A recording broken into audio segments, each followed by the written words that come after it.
मैं शहबाज नदीम से आग्रह करूँगा कि वो आए और अपने दोस्तों वक्तव्य अपने बच्चों के बीच में रखें। शहबाज नदीम।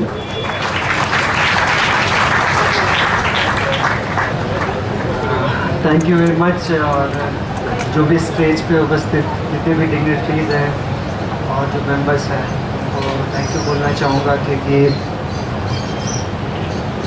मैं जब से खेलना शुरू किया धनबाद क्रिकेट एसोसिएशन के लिए भी, और जब क्रिकेट शुरू किया तो यहीं से किया और यहीं से आगे बढ़ा।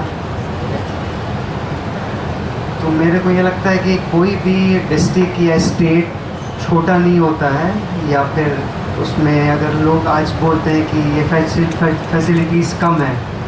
जब मैंने शुरू किया था, जो जैसा सर ने पहले बताया कि एक ही टफ विकेट था, अब सारे मैच टफ विकेट पे होते हैं। तो मुझे लगता है कि फैसिलिटीज़ की कहीं कमी है, और जो भी अगर कमी है तो अभी हमारे चीफ गेस्ट ने प्रॉमिस भी किया है कि वो उस पर देखेंगे। तो मुझे काफ़ी अच्छी उम्मीद है कि आगे भी आप लोग को और फैसिलिटीज़ अच्छी मिलेगी।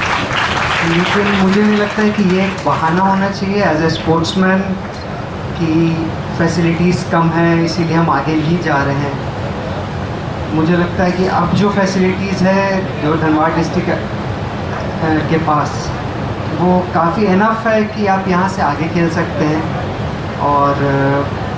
और जैसा अभी मेरी बात हो रही थी मनोज सर से भी कि हमको आगे अगले 4-5 साल में ऐसा होना चाहिए कम से कम 4-5 लड़के जो रणजी ट्रॉफी खेलते रहे हमारे धनबाद डिस्ट्रिक्ट से, जो आज से मुझे लगता है 7-8 साल पहले होता था। जैसे प्लेइंग जब मैं शुरू किया था, शुरू में 2010 से 11 के टाइम, ऑलमोस्ट प्लेइंग 11 में 8 से 9 लड़के धनबाद डिस्ट्रिक्ट के रहते थे जो रणजी ट्रॉफी में खेलते थे प्लेइंग 11। वो अब कम हो गया है। अगर देखा जाए तो उसमें मैं रहता हूँ या बहुत कम लोग बीच बीच में दिखते हैं शायद। तो मैं एज अ धनबाद से जो मैं जुड़ा हुआ हूँ इतने सालों से, तो मैं तो यही चाहूँगा वो 8-9 को बढ़ा के और 8-9 दोबारा से होना चाहिए। और वो तभी होगा जब आपकी डेडिकेशन रहेगी एज ए स्पोर्ट्समैन। क्योंकि मैं अभी जिस तरह पे मुझे मालूम है कि DCA में क्या चल रहा है, और एज अ प्लेयर मुझे स्पोर्ट्समैन की भी मेंटल एस्पेक्ट पता है कि उनके दिमाग में क्या चलता है। तो सबसे पहली बात ये, as a sportsman there should be no excuses कि हम नहीं पहुंच सकते हैं या हम नहीं कर सकते हैं या हमारी फैसिलिटीज़ कम है।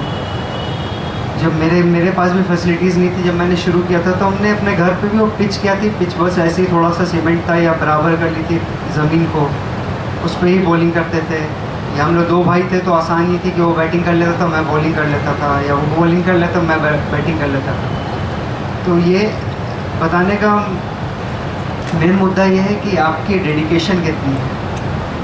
आप डेडिकेटेड एनफ हो तो आप कहीं से भी किसी भी लेवल से कहीं से भी आप ऊपर जा सकते हो। एक प्राइम एग्जांपल मैं देना चाहूँगा, जैसे एक यशस्वी जायसवाल करके अभी प्लेयर है, आपको उसको मालूम है, उसके फादर गोलगप्पे की दुकान लगाते थे। वहाँ से वो खेलते खेलते अभी इंडिया के लिए खेल रहा है। और जो टैलेंट है जो उसमें मुझे दिखा है, जो देखता हूँ, क्योंकि फ़र्स्ट टाइम वो मेरे से मुलाकात उसकी हुई थी रांची में, हमारा देवधर ट्रॉफी था। तो उस वक्त इंडिया ये B-C-3 टीम बनती थी। तो जस्ट ये जब मेरा साउथ अफ्रीका में डेब्यू हुआ था उसके 10-15 दिन के बाद की बात है। तो वो मेरी टीम में था। तो वो पहले मैच में आउट हो गया, 30-40 करके आउट हो गया। वो बड़ा परेशान था। तो एज ए सीनियर प्लेयर मैं उसके पास गया, मैंने पूछा क्या हुआ, तू परेशान क्यों? बोले नहीं भैया, मुझे आउट नहीं होना था, मेरे को और रन बनाने थे। मैंने कहा भाई पहला मैच है तेरा इसका देवधर का, और भी मैचेस मिलेंगे। लेकिन वो उस बात पे उस आउट पे इतना अपसेट था क्योंकि उसने गलत शॉट खेल के आउट हो गया। एक अच्छी बॉल पर आउट होता तो that is fair enough, but गलत शॉट खेल के आउट। लेकिन वो जितना अपसेट था, तो मेरे बगल में 2-3 प्लेयर थे, सूर्या था, दिनेश कार्तिक था। तो हमारी बात हो रही थी, तो मैंने उस पर कहा था कि इस प्लेयर की जो भूख होती है ना कि तुरंत मुझे उससे मैंने पूछा तुझे इतनी हड़बड़ी क्यों है? तो वो बोल रहा है कि नहीं भैया मेरे को रन करना है, मेरे को आगे जाना है। तो वो एक लड़का जो फर्स्ट टाइम खेल रहा है, लेकिन उसके बाद से आपको समझ में आ जाएगा कि वो उसकी भूख कितनी थी ऊपर खेलने की। तो आप देखो कि नो टाइम में वो आईपीएल में अच्छा करने लगा और नो टाइम अभी इंडिया के लिए खेला है, उसने 100 भी बनाए, रन भी बना रहा है। तो वो उससे दिखता है कि वो कहाँ से आया, जो एक गोलगप्पा बेच रहा था, फिर वो मैदान में, जो बॉम्बे में मैदान है जिसको कहा जाता है शिवाजी पार्क, वहाँ टेंट में रहता था, वहाँ से वो 1-2 साल के अंदर अब इंडियन टीम में है। और कुछ दिन पहले मेरी बात भी हुई है, तभी घर उसने बॉम्बे में घर लिया है, इंटीरियर कराया है, बड़ा अच्छे अपने माँ बाप, मॉम डैड को, अपने भाई बहन को, सबको उसमें रखा है। तो उसका एक डेडिकेशन पता चलता है। वो उसी दिन मुझे दिख गया था और मैंने कुछ लोगों, कुछ दोस्तों को भी कहा था कि देखना ये लड़का बहुत ऊपर जाएगा, क्योंकि वो भूख थी। ऐसा नहीं था, टैलेंट सब में 19-20 का ही रहता है। जितने रणजी ट्रॉफी प्लेयर हैं और जो इंडिया खेलते हैं, ऑलमोस्ट 19-20 का ही टैलेंट होता है, but hunger to play for country, वो उनका वो वर्क एथिक बढ़ा देता है। तो अभी आपके लिए फर्स्ट टारगेट है hunger to play for your state और प्ले फॉर योर डिस्ट्रिक्ट और play for your school team. तो वो जब हंगर आप में रहेगी, आपका वर्क एथिक बढ़ जाएगा, और वो जब एक एक करके आपकी गोल अचीव होती जाएगी, तो हमेशा आपका गोल ऊपर सेट होते रहेगा। तो मुझे उस स्टोरी से वही दिखा कि अगर हंगर आप में रहेगी तो आप कहीं पे भी, टेंट पे भी रह के और गोलगप्पे बेच के भी अपने क्रिकेट के लिए टाइम निकालो, या जिस भी फील्ड में हो टाइम निकाल के आप ऊपर जा सकते हो। तो आपसे यही सजेशन है, यही मेरा सजेशन है, कुछ भी हो, बस एक गोल बनाना और उसके तरफ स्ट्राइव टू परफेक्शन, उसके तरफ परफेक्ट कैसे होना, उस गोल को अचीव करके, और अपनी एबिलिटी को परफेक्ट कैसे करना है, बस उस पर ज़्यादा डेडिकेशन रहना। और ना कि क्या चल रहा है, वो उसका सिलेक्शन हो गया, मैंने रन किया, मेरा सिलेक्शन नहीं हुआ। अभी कुछ कल या परसों मैं देख रहा था कि एक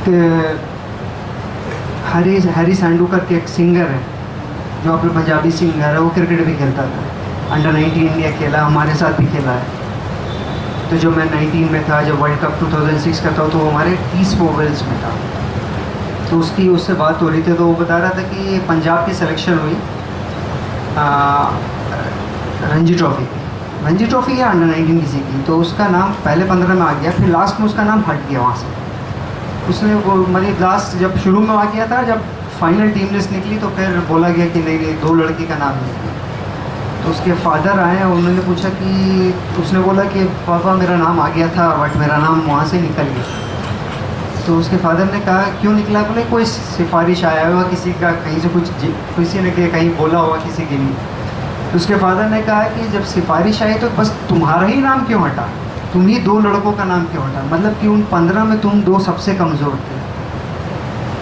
तो इसका कहने का मतलब है कि you have to be that perfect कि कुछ भी हो जाए आप बाहर नहीं होने चाहिए। अपने आप को इतना अच्छा करो कि जब कहीं स्ट्रगल भी रहे तो तुम्हारा नाम वहीं रहे, जिसका जो कमज़ोर हो उनका हटे, बट तुम्हारा नहीं हटना चाहिए। बस यही बोलना था। Thank you very much.